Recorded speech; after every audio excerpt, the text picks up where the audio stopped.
네, 안녕하세요. 남미스타입니다. 저희 오늘의 랩시를 풀어보도록 하겠습니다. 여기 보시면은 el PBI volverá a caer 2020 y la recesión el 2021 crecerá para el Banco Mundial. World Bank에서 지금 얘기하는 게 지금 아르헨티나 GDP, PBI가 스페너고요.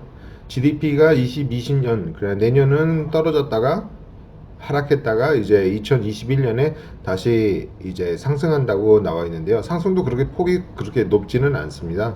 여기 보시면 la Argentina va a recuperar su crecimiento recién en 2021 para el Banco Mundial, tras terminar este año con una caída de PBI de un 3,1% según prevé el organismo, con un desplome en la actividad 1,2% en 2020, recién en 2021 volverá a aumentar la economía en un 1,4%.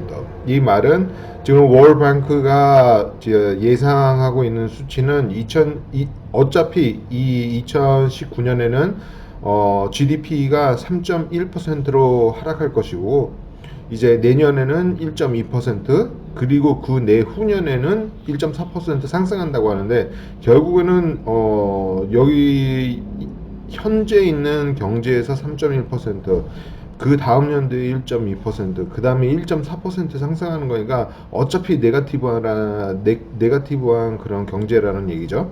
여기 보시면 estos números contrastan con las previsiones oficiales. 이거는 뭐냐면은 이제 지금 현 정부가 말하고 있는 수치들하고 차이가 있다. Según el proyecto del presupuesto presentado en el Congreso, Hernán Lacunza는 지금 현 경제 장관이죠, 한국으로 치면. El gobierno prevé que este año cerrará con una caída de PBI de 2,6%. 지금 현 정부에서 예측하는 것은 GDP가 2.6, 3.1이 아닌 2.6 정도 하락할 것으로 예상하고 있다. Pero el principal diferencia radica en el pronóstico para el 2020, ya que la estimación que la economía va a crecer 1%. 그리고 현 정부에서는 2020년에 약 1% 상승한다고 나와 있거든요. 근데 여기 월뱅크에서는 1.2% 하락한다고 해서 그 차이가 한 2.2%? 2% 정도로 나고 있으니까 꽤 많이 나는 것이죠. 왜냐면 아르헨티나 전체의 생산량의 1.1이나 2%라는 것은 대단한 차익을 보내는 것이기 때문에 좀 어떻게 될 것인지는 앞으로 좀 지켜봐야 되겠지만 제가 생각하기에는 월뱅크에서 하는 것 이상이 될 수 있다고 저는 개인적으로 생각을 하고 있습니다. 왜냐하면은 이 다음 뉴스하고 같이 연관이 되어 있는데요. 여기 보시면은 prevé nuevos impuestos para reforzar los ingresos públicos. 이 말은 뭐냐면은 지금 현재 야당이죠. 대통령 후보인 알베르토 페르난데스 쪽에서 그냥 페론당 쪽에서 도대체 지금 정부 재정이 어떻게 해서든지 누가 정권을 잡든지 간에 이거 갖다 해결하기가 굉장히 힘든다는 것을 알고 있기 때문에 그럼 결국에는 뭘 어떻게 할 것이냐, 당연히 세금을 높이겠죠. 그래서 지금 새로운 세금을 갖다 추가한다고 지금 나와 있는데요. 아르헨티나는 이제 세금이 굉장히 높은 나라 중 하나입니다. 여기 보시면 prevé nuevos impuestos para reforzar ingresos públicos. 이제 국가 재정을 갖다 보완하기 위해서 새로운 세금을 창설할 것이다. 이렇게 나와 있습니다. El PJ, 그 Partido Justicialista, 그러니까 패론당이에요. Proponen impuestos extraordinarios a los bienes blanqueados, a la compra de dólares, tasa especial de bienes personales, a los bienes en el exterior, nuevos impuestos a la herencia e inmobiliario nacional. 여기서는 어떠한 그 세금이 붙냐면은 마크리가 정부에서 이제 그래 너희가 그 검은 돈 가지고 있으면은 숨겨돈 가지고 있으면은 그 합법적인 시스템으로 가져왔을 때 10%의 그 세금만 내고 나면은 내가 그거 다 어디서 가져왔는지 그거 다 안 물을게 하고 했는데 거기에 대한 그 세금을 갖다 또 부과한다고 나오죠. 거기에다가 또 달러를 사는 거에 대한 그 세금, 그 다음에 그 개인 그 뭐냐면은 개인이 가지고 있는 소유권에 대한 그런 세금, 거기다가 외국의 해외에 가지고 있는 그 부동산이나 이러한 자금에 대한 세금, 그리고 이제 그 아버지나 이제 부모가 돌아가셨을 때 상속세, 한국에서도 하면은 상속세겠죠. 그리고 여기는 이모빌리아리오 나시오날, 그러니까 만약에 내가 집 한 채를 가지고 있으면 그거에 대한 부동산세를 또 추가하겠다. 그래서 여기 보시면 Impuesto Nacional sobre la Propiedad Inmueble, 이거는 부동산세를 갖다 추가하겠다. 현재는 없습니다. 부동산세 직접적인 거는 없지만 이제 아베엘레라 그래서 이 모든 곳에 뭐 청소나 이런 거 갖다 충당하기 위해서 걷어가는 세는 있습니다. Al enriquecimiento patrimonial a título gratuito, también conocido como impuesto a la herencia. 이거는 상속세를 추가한대요. Impuesto extraordinario a la compra de divisas. 그리고 이제 해외, 그러니까 아르헨티나 페소로 이제 해외 자산을 사게 되면은 뭐 달러라든지 유로든지 사게 되면은 거기에 대한 그 세를 부과시키고 impuesto extraordinario con alícuota progresiva de 2 al 15% sobre personas a las personas que adhirieron al último blanqueo. 이 마지막에 그 돈 출처를 묻지 않고 이제 자금을 아르헨티나에 들어온 사람들의 대상으로 해서 2%에서 15% 사이에 이제 새로운 그 세금을 갖다 부과한다고 나와있죠. 이거는 아르헨티나 내에서는 돈을 그 합법화하면 안 됩니다.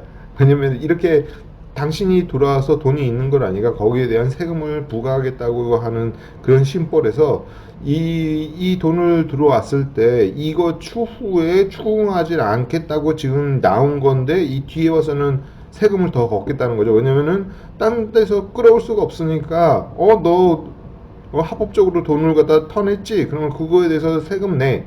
계속 부과할 것입니다. 당연히 그 사람들이 표적이 되겠죠. Alícuota especial impuesta a los bienes personales por 2 años a los activos reales y financieros en el exterior. 지금 개인 보유하고 있는 자산에 대한 세금을 갖다 추가한다고 되어 있습니다. activos reales, 그러니까 지금 현재 부동산이나 이렇게 비유동성 자산, 그리고 financieros en el exterior, 이거는 financieros니까 그러니까 유동성 자산, 왜 해외에 가지고 있는 거에 대한 그런 세금도 부과시키겠다고 합니다. impuesto extraordinario por 2 años al sector financiero, 이거는 이제 파이낸스 쪽에 있는 모든 움직임에 대한 세금을 갖다 또 추가시킨다고 나와 있고요. impuesto sobre las transacciones financieras con tasas diferenciadas por criterios a fijar que reemplace el actual impuesto al cheque. 이 말은 모든 은행권이나 상권에서 이제 움직이는 그러한 액수에 대한 그 세금을 갖다 걷겠다고 하는 것입니다. 현재는 아르헨티나 내에서 만약에 내가 자기압수표를 갖다 발행하게 되면은 그것을 발행하는 것과 들어오는 것과 나가는 것에 대한 0.6%의 그 세금을 묻게 돼 있는데요. 근데 문제는 뭐냐면은 이게 뭐라 그럴까, 이제 세무사나 이런 것을 끼고 하는 사람들은 어느 정도는 흡수하지만 다는 못합니다. 근데 이거 갖다 차등적으로 이제 감면해 준다고, 이제 쌤쌤을 해준다고 하는데 그게 제대로 안 되고 있어요. 그러니까 결국에는 세수를 갖다 더 많이 걷겠다는 얘기죠. 그리고 여기 보시면은 redefinir la estructura de los impuestos internos para alcanzar el modo diferenciado de manifestación de consumo santuario y superfluo. 이게 뭐냐면 국가 내부에 있는 세금을 갖다 다시 조정하겠다. 그래서 더 많은 사람들이 구입하는 것과 그것을 이제 촉진시키기 위한 세법을 제정하겠다고 지금 얘기하고 있고요. Mejorar el gravamen de renta financiera para darle mayor progresividad al impuesto a las ganancias. No debe ser cedular, sino integrarse al resto de los ingresos computables. 이건 뭐냐면은 그러니까 실경제적인 뭐 이익을 창출하는 것이 아니라 단지 그 파이낸스 쪽으로 돈만 버는 사람, 아까 이 여러분들한테 설명해 드린 거와 같이 내가 만약에 10,000불을 시중에서 달러를 사서 그 달러를 다시 이 아르헨티나 해외 달러화된 채권을 사서 팔게 되면은 15%에서 20%를 이제 내가 이익으로 취할 수 있다고 말씀드렸죠. 근데 거기에 대한 이제 세금을 부과한다는 얘기입니다. 이렇게 빨리빨리 돌려서 이제 그 많은 이익을 얻는 거, 경제에서 이제 일자리 창출이나 이런 것을 갖다 도와주는 것이 아니라 단기간 내에 많은 이익을 추구하는 그런 거에 대한 세금을 갖다 부과시킨다고 하는 것입니다. 저는 이거는 동의하는 바이고요. 왜냐면은 실경제나 이제 회사들한테 돈이 투자가 되지 않으면은 그 사람 이제 실업률이나 이런 것을 갖다 내리기가 굉장히 힘들어지겠죠. Redefinir ajustes por inflamación para evitar la multiplicación de quebrantos impositivos, la disminución de la recaudación de la inspección de las personas jurídicas. 이 뭐냐면은 현재는 뭐 우바라 그래서 실물 경제에 달러화가 돼 있으니까 달러가 폭등하게 되면은 그 peso가 가치가 떨어지니까 당연히 세수도 이제 결국에는 떨어지게 되겠죠. 근데 그거 갖다 어떻게 자동적으로 이제 환산을 하는 그 수치를 다시 조정한다고 나와 있습니다. Sistema de incentivos fiscales mediante bonos crédito fiscal administrado por forma centralizada. 그러니까 중앙적으로 한 곳에 모아서 이제 이 세수를 하지만 거기에 대해서 세수 받은 것 갖다 다시 환급해 주는 그 시스템을 한 군데에 모은다고 얘기를 하고 있습니다. 이것도 좋은 것이죠.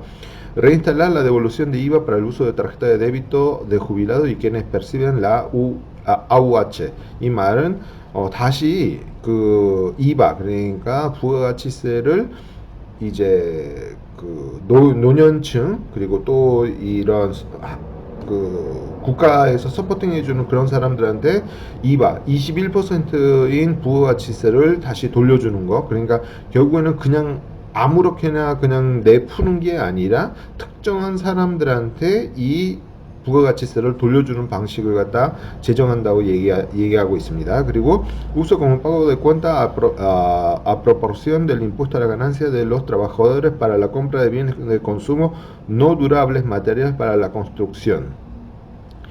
이게 뭐냐면은 그 내가 소득세에서 내가 만약에 오래 가는 그런 부동산이나 뭐 차나 이런 것이 아니라 내가 즉시 소비하는 것들과 그 다음에 만약에 집을 짓는데 필요한 자재들을 갖다 구입하는 것은 소득세에서 이제 공제할 수 있게 한다고 지금 얘기를 하고 있습니다.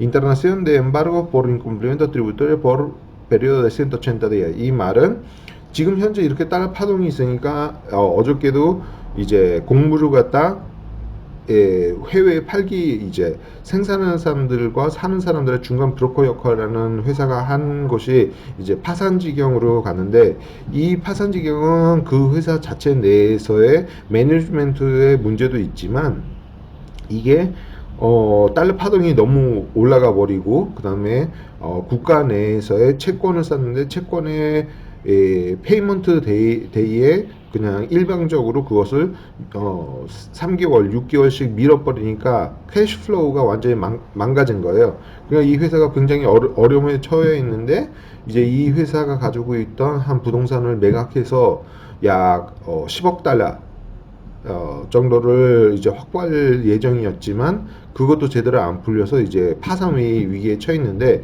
이런 것에 대해서 이런 회사들이 많아지니까 결국에는 어떻게 했냐면 180일 동안 이 세금을 갖다 못 냈던 거에 대한 것을 면제해 주겠다. 근데 이 완전히 모든 액수를 그 면제해 주는 건 아니라 단지 기간을 유예해 주겠다고 지금 얘기하고 있습니다. 자, 2020년은 아르헨티나에서 굉장히 쉽지 않은 상황에 직면하게 될 것 같습니다. 앞으로 만약에 이렇게 국 내에서는 어려운 상황이지만 해외에서 만약에 아르헨티나에 가지고 있는 천연 자원이 필요하거나 그러면 그것을 다 확보하고 싶다고 만약에 생각을 하게 된다면은 좋은 기회가 올 수 있을 거라고 저는 개인적으로 생각을 하고 단지 이 다음에 오는 정권이 과연 얼마나 깨끗하고 청렴하고 그 약속을 지키는 정부인지를 타산을 해서 리스크를 최소화하시면은 훌륭한 사업이 될 것 같습니다. 예, 오늘까지 준비한 소식은 여기까지고요. 다음에 더 좋은 소식으로 찾아뵙겠습니다. 좋아요, 구독, 알람 설정 부탁드립니다. 감사합니다.